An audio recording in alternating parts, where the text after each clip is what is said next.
Good morning, wherever you are in the world. Good afternoon, good evening. It's always good to be with you. This is Graham Moore here with my really good friends and colleagues, Phoebe Francis and the indomitable Mohammed Shukri. That's my big word for this morning, to today. So I trust you are all well. Absolutely. Good. Yeah, very well, Graham. Thank Very you. well. Inspired and inspiring, and got some wonderful more ideas on leadership. Mohammed, I'm going to ask you to suggest what we talk about today. What can we share our knowledge about leadership on a particular area that you would like to suggest today? Well, Graham, we are a team and we usually have longer conversations outside this recording than we have inside the recording. For a change, today I'm going to bring one topic inside the conversation and make a challenge for us because I need desperately the answer for this. Are you okay with that, guys? Well, I think so. Go ahead. Tell me what it is. Okay. I'm So worried. I'm working on a project to train the employees of a company on the new set of leadership behaviors in a certain company, and we need to, bring them up to that level. However, I keep receiving comments and complaints like, all right, what if we advance and our leadership doesn't advance? If we end up better in those behaviors, in those leadership behaviors, and show more leadership than our leaders themselves? What if they don't progress? In fact, we feel that if we outshine or outperform our superiors in leadership, they might be threatened. So we might as well play it low and have a low profile and not go that far. This looks to me like a syndrome we need to resolve. So the question here is, if we are talking to leaders in this channel, we are asking them, should they be worried that their team members are outperforming them in certain areas or better than them in the knowledge of that unit that they work in? Should leaders be worried about that or not? That's my question for today. Well, look, Mohammed, as you say that, I don't know that we can continue this. I think it's going down a dangerous path. You're suggesting that you might be better than me, and I don't think that that's something you want to talk about. You got me there. You got me there. So the suggestion is that maybe the people who are working for us, who we are leading, demonstrate skills, abilities, and even behaviours that are a little bit better than what we have. Yeah, as leaders. Yes. What's your reaction to this, Phoebe?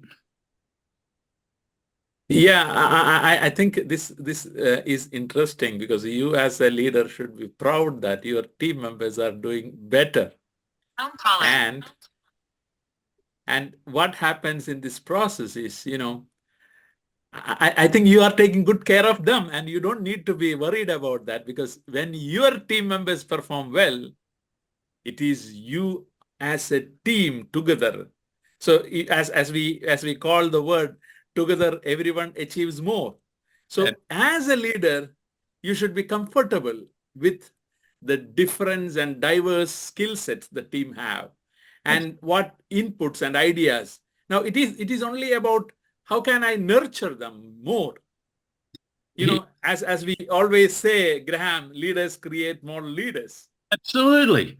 Now, as you talk about, there's a whole range of examples that we could talk about here. And one that comes to mind immediately, and I won't name the man, but he was responsible for certain electronic devices that we all use and certainly know. And it starts with letter, let me see, A. Apparently, this gentleman, who sadly is no longer with us, but has changed our lives in so many ways, apparently there was examples where someone might come up with a new idea and he would say, no, that's no good, no. And then later when it was realised that that was a really good idea, who took the credit? Yeah. And that happens a lot. Why does that the senior person takes the credit and doesn't let the other person have it? because they are feeling what? What's the feeling that they have, Mohammed? They feeling Threatened. threatened. Yeah. What if he's better than me? I'll lose my job. Yeah. Absolutely. Yeah. Phoebe's absolutely right. It is a reflection on the leader when the team around him or her are performing fantastically. You know, we talked about empowerment last time, and I maybe use this example, but when I was in another life, in another career, but where I learned a lot about what I'm talking about now, I used to say to people who were in showing any interest in having my role, which is a senior role, I'd say, you want my job? I'll show you how to do it. Come on, I'm lazy. I think I said that last time. I'm lazy. Well, I wasn't lazy, but I'm happy for them to grow and to develop. I'm not going to feel threatened. And Phoebe's point is right. Together, we all achieve great things. Together. Yep. Yeah, thank you, Graham. One thing which I just want to supplement is, you know, if you are feeling threatened being in a leadership position, I'll be willing to call out that then you are not a leader. Yeah. Yeah. You should not be threatened at all. Yeah. A leader wouldn't feel, a manager might feel threatened. Right? Yeah. But the lead, if I'm the manager, this person is better than me, I'm going to lose my job. I better push him back and tell him not to do this. But a leader will say, wow, keep doing this. This is fantastic. Whatever you're doing it's great. Look at the new things that you are learning. I can't do that. I'm not as good as that. You can move us forward, so keep going. Mohammed. Yeah, I like the example you gave, Graham.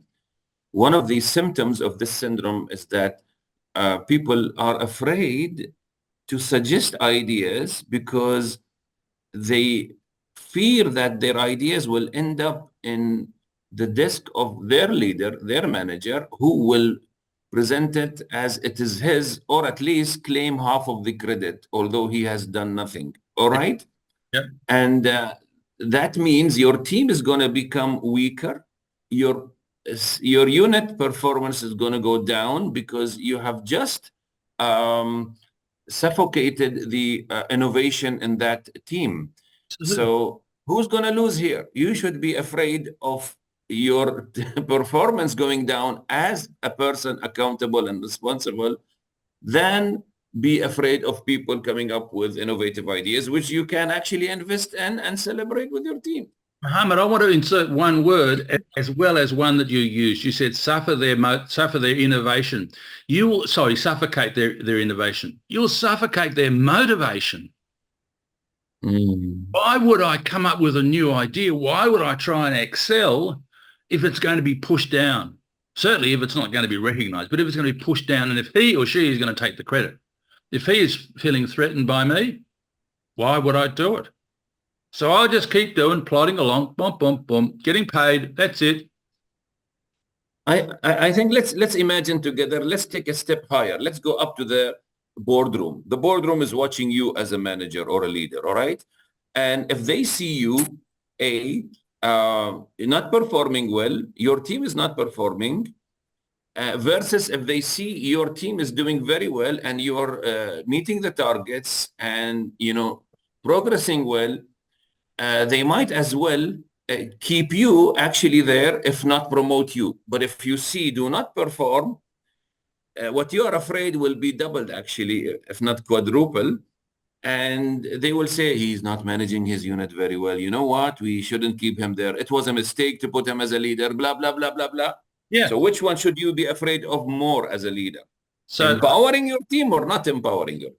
Absolutely. So your point about managers or so-called leaders suppressing and holding people back because he feels threatened. As you said, he will get the blame for the poor performance of the team. If the team are performing well, if he's encouraging them, if he's empowering them, if they are doing most of the work and getting great results, and the team is not only on target but ahead of target, they are meeting budget and beating budget every time, all of these things, Who gets the credit? The leader of the team gets the credit. The leader of the team does. And he then says, well, it's not me. I'm just the team. The people who are doing this are my team. But of course, he's the one who's created this atmosphere and this environment for them to perform at their best. So I have a second a question related to this. The second phase of this question, maybe Phoebe, you are in this region and have worked in a lot of, we have all been in this region. But I mean, the question is, it's what we are saying now is common sense, but it's not common practice. Why is it not common practice? Although it is so obvious. What is holding them from doing that? Is there some higher power or bigger power they are afraid of? Why aren't they going there? Yeah, thank you, Mohammed. I think the answer is in the context which you prepared. You know, when sometimes you are coming to an organization and you see the suffocating culture, you know, and sometimes because of people's inability to move out due to various circumstances in the region, maybe because of visa issues or maybe because of financial debt. Sometimes people are stuck in an organization because they cannot easily find an alternative. Now, in that case, what happens as a manager who sees a suffocating culture, he thinks that, okay, this is what leadership look like. And that will be emulated by that person. That is what we call suffocating culture, you know. And that is where, you know, better leadership practices need to be trained. Yeah. And as we have seen in the leadership challenge research that a new people manager get training after becoming a people manager, 10 years after becoming a people manager. So that time has gone too much.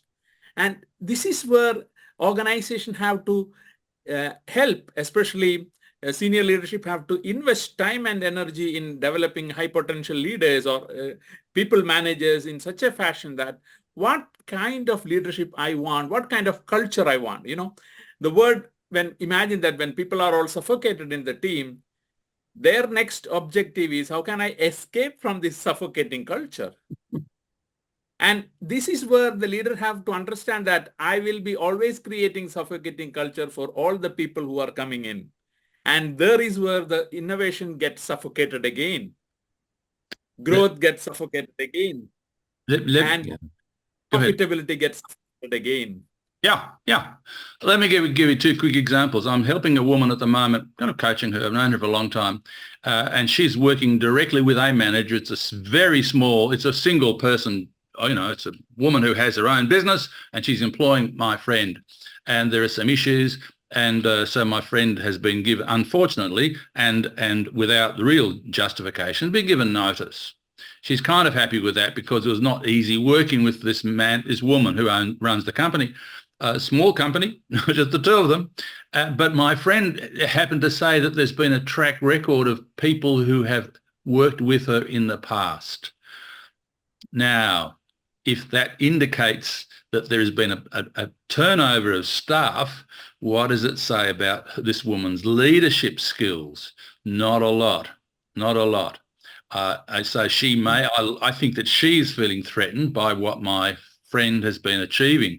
And in fact, even though she terminated her in a subsequent email, she said, you were doing extremely well. I was very happy with you. What do you really mean? So I think there's a sense of threat, and that's why this woman, but there's a history. There's other people haven't lasted long either. And so if that ever happens to you as a manager and you're listening to this now, you must look to yourself and say, I wonder what I'm doing. Now I'm going to relate that to a specific example in Saudi about 5 years ago, where a woman in this organization, all I can see was that she was the HR director. I won't name the organization or the industry, but she was doing surveys, staff surveys in terms of engagement. And her department, she scored very well. In fact, when she got the results in for her department and her work, she said, the result was 9.5. And I sent a message back saying 9.5, room for improvement. Of course, it was 9.5 out of 10. But she then, in a conversation, told me about a senior manager who was just one level up from her, divisional director or so. And he scored really low. The staff who were reporting to him, not anonymously, of course, but all of them scored him very, very low. And his response to her was, she as the HR director, I've told you they're no good. You've got to replace them. They're no good. Why are they no good? Because you're not leading them and getting the results that you should be getting. Just look at where it's coming from. If everybody is scoring low engagement, it's not because of them. It's because of what they're being given.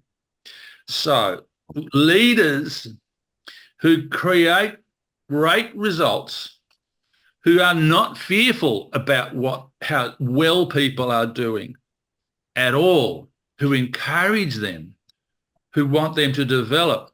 What do the staff feel about that? They want to stay.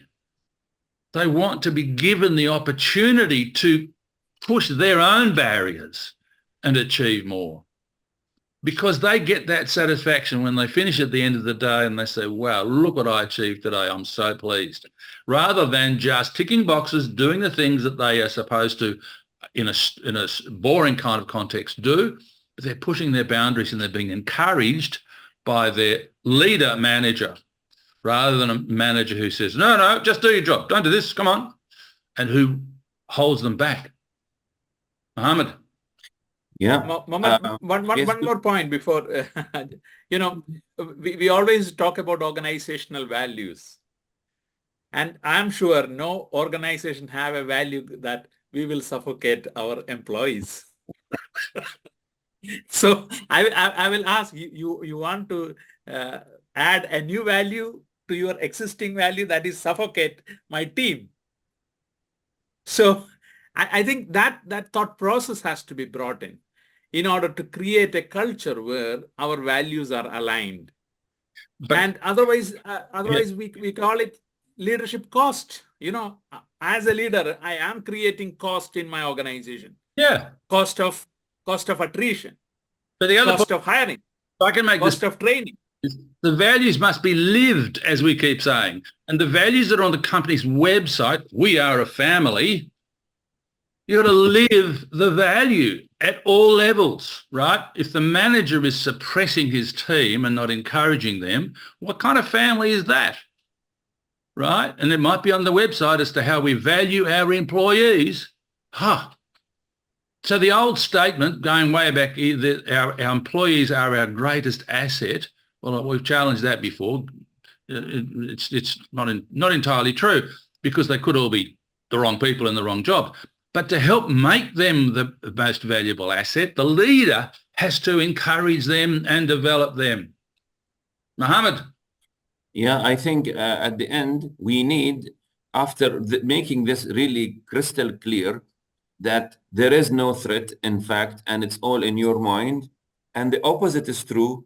You will actually flourish and you will actually succeed and prevail if you empower your team. I think at the end, let's each one of us give one tip for those leaders so that they can pass this fear and actually empower their employees, starting from Phoebe. What is one thing they can do, even on a regular basis, but one thing they can do, practical tip that they can actually be those empowering leaders? Phoebe. Thank you, Mohammed. I think this is what we learned all during the leadership challenge. Yeah. Do what you say you will do. Yeah. Do, and if you are saying something, do that. As simple as that. And it is easy. If I am not saying that, you don't have to do that.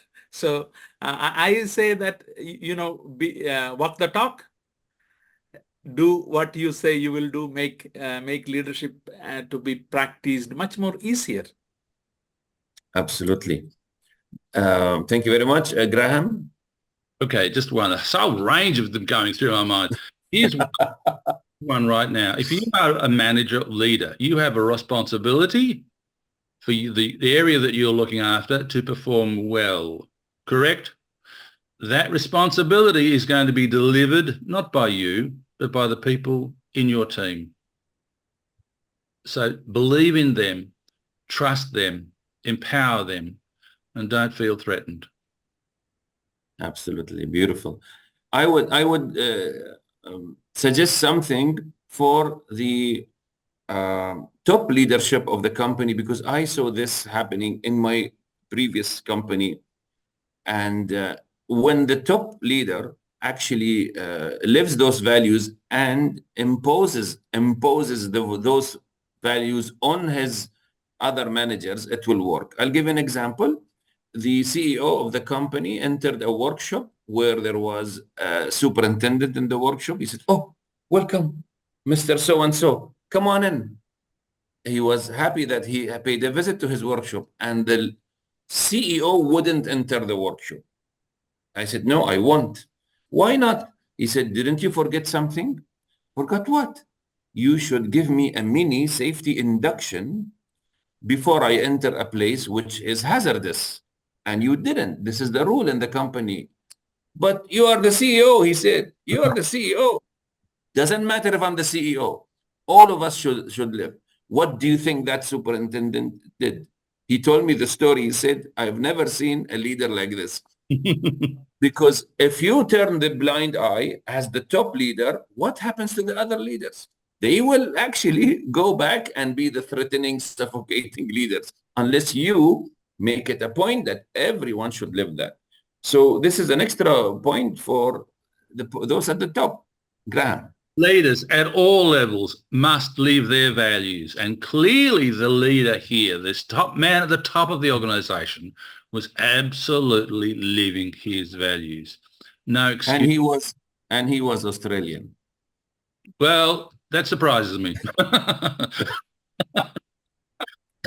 I shouldn't say that. But, you know, this is about the behaviour, living the values and supporting others and them to grow and to develop.